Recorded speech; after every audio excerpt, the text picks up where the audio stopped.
तुमको एक सत्य घटना सुनाता हूं। एक नया नया विवाह है, एक गरीब घराने की बेटी थी, दिखने में बड़ी सुंदर थी, तो अमीर घराने में उसका विवाह तय हो गया। विवाह हुआ, अमीर घराने में आई, अमीर घराने में आकर के वो बड़ी प्रसन्न, घर वालों ने बड़ा स्वागत किया, क्योंकि दिखने में बड़ी अच्छी, गुणवान थी, सुयोग्य थी, बड़ी सरल थी, बड़ी सहज थी, इसलिए लोगों ने, परिवार वालों ने, उस बच्चे ने, उसकी मां ने, सासू मां ने स्वीकार कर लिया। दीपावली आई, तो दीपावली के बाद एक नियम होता है मिठाई भेजने का। बहू के घर से ससुराल पक्ष में मिठाई के डिब्बा आते हैं, जो ससुराल में पूरे परिवार को बांटा जाता है। ये तो थे बड़ी गरीब घर से, इसने अपनी मां को फोन लगाया, मां जी दीपावली आ गई है, अब सासू मां पूछेगी मिठाई, तो क्या कुछ व्यवस्था बनी क्या? मां ने कहा, बिटिया तुझे तो पता है उधार उठाकर तेरे पिता ने शादी की है, अभी कर्जा ही 3.5 लाख चढ़ा है, अपने घर पर एक अन्न का दाना नहीं है। बेटी फिर भी मैं कुछ व्यवस्था करके कुछ मिठाई भेजती हूं।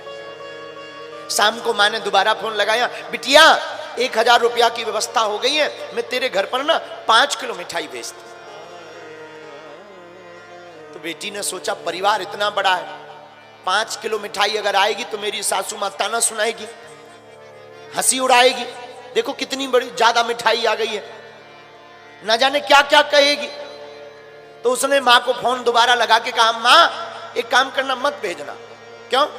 मां इतना बड़ा घर, इतने अमीर लोग, 5 किलो मिठाई आएगी तो ये हंसेंगे, ताना सुनाएंगे, और सासू मां ना जाने क्या क्या कहेगी, मुझे बहुत विचित्र लग रही है मेरी सासू मां, मत भेजना, मैं सब संभाल लूंगा, मैं कह दूंगी पिताजी बीमार हो गए।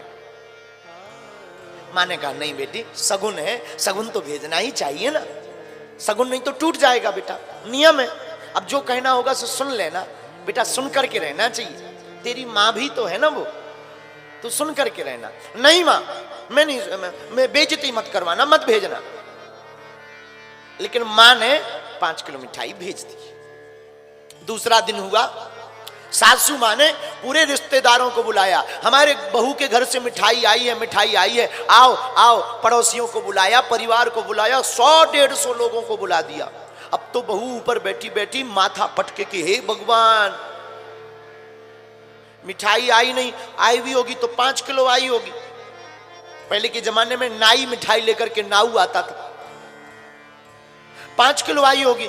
आज तो सासू मां ने मरवा लिया, ये सबके सामने आज बेइज्जती करेगी, आज सबके सामने ताना सुनाएगी, आज सबके सामने मुझे भला बुरा कहेगी, आज सबके सामने ये हंसी करेगी, मेरी और मेरे बाप की हंसी करेगी, मेरे पिता की हंसी करेगी। मैं क्या करूं? बार बार बहू चक्कर लगावे, कमरे में दरवाजा देखे, खिड़की खोलकर देखे, बार बार आंगन में झांक कर देखे, सब बड़े बड़े बड़े बड़े मेहमान आ गए, हंसी ठहाका लग रहा, चाय पी रही। सासू मां ने नीचे से आवाज लगाई, बहू, अरे ओ बहू। अब तो बहू का शरीर एकदम श्वास तेज चलने लगी, हे भगवान अब क्या होगा। नीचे डरी डरी उतरी, नीचे सिर करके खड़ी हो गई, बहू बहू तेरे घर से मिठाई आई है, ले तू सबको बांटती जा। और सासू मां ने आवाज लगाई, लाओ मिठाई। क्या देखती है, बड़े बड़े डिब्बों में भर करके, थालियों में भर करके 150 डिब्बों में 150 किलो मिठाई आई है। बहू तो चौंक गई, उसने मिठाई जल्दी जल्दी बांटी और बोली, मेरी माँ बड़ी झूठी है, मेरी माँ तो फोन पे कह रही थी 1000 रुपया है, केवल 5 किलो मिठाई का रुपया है, और मेरी माँ कितनी झूठी है, इतनी मिठाई भेज दी हो, लगता है उधार भेजी होगी। भागी भागी जल्दी गई कि मैं माँ को पूछूं, फोन लगाया, माँ जी तुम बड़ी झूठी हो, तुम तो कह रही थी 5 किलो मिठाई है, इतनी सारी मिठाई जो दे दी। तो माँ कहती, बेटा मैंने तो 5 किलो ही भेजी, मेरे पे तो रुपया भी नहीं है, और 5 किलो के ही रुपया है, वो भी उधार उठा करके बेटा दिए, और तेरे पिताजी से भी ले पूछ ले। पिता ने भी कहा, बेटा मैंने तो 5 किलो मिठाई भेजी। नाऊ काका भी पूछा, उसने भी कहा 5 किलो ही मिठाई दी। अब बहू चौंक गई कि ये मिठाई आई कहां से, घर से जब 5 किलो आई। शाम हो गई, बहू ने सासू मां को प्रणाम किया, माँ जी क्षमा करना, हमें हमारे घर से तो 5 किलो ही मिठाई आई थी, फिर इतनी मिठाई कहां से आई? तो बहू की बात सुनकर के सासू मां ने हाथ पकड़ के ऊपर उठाया, बोले बिटिया तेरी एक वो माँ है, उसने 5 किलो दी, एक मैं भी तो तेरी माँ हूं, तेरी इस माँ ने 95 किलो अगर मिला दी तो इसमें बुराई क्या है बिटिया? भभकती हुई दोनों गले से लग गई। अब बताओ क्या इस घर में कभी लड़ाई होगी? बताओ क्या इस घर में कभी कलेश होगा? बताओ क्या इस घर में कभी महाभारत होगी?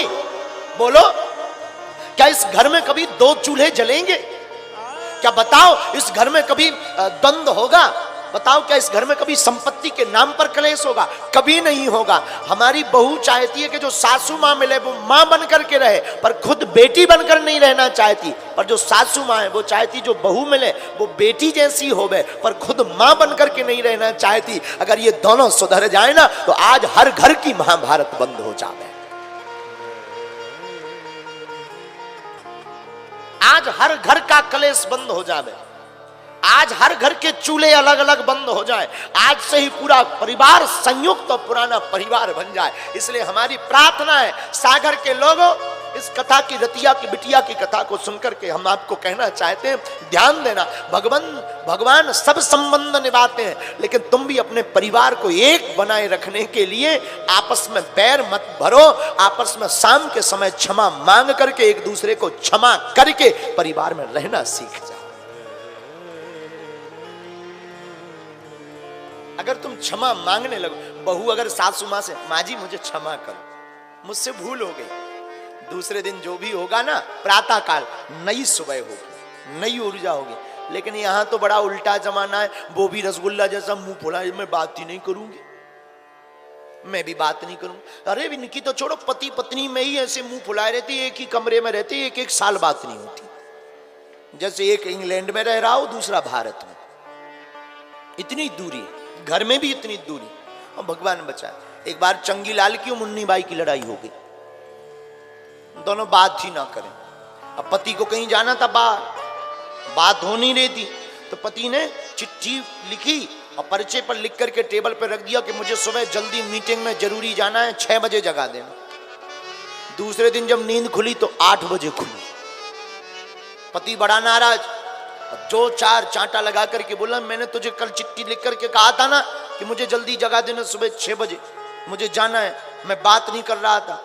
पत्नी बोली पर्चे देखो, और जब टेबल पे देखा तो उस पर्चों पर लिखा था उठ जाइए 6 बज गए। मैंने भी तो पर्चे रखे, जैसे तुमने मुझसे कहा मैंने भी तो वैसे ही किया। बोलो सीताराम, जोर से बोलो ना, और जोर से बोलो।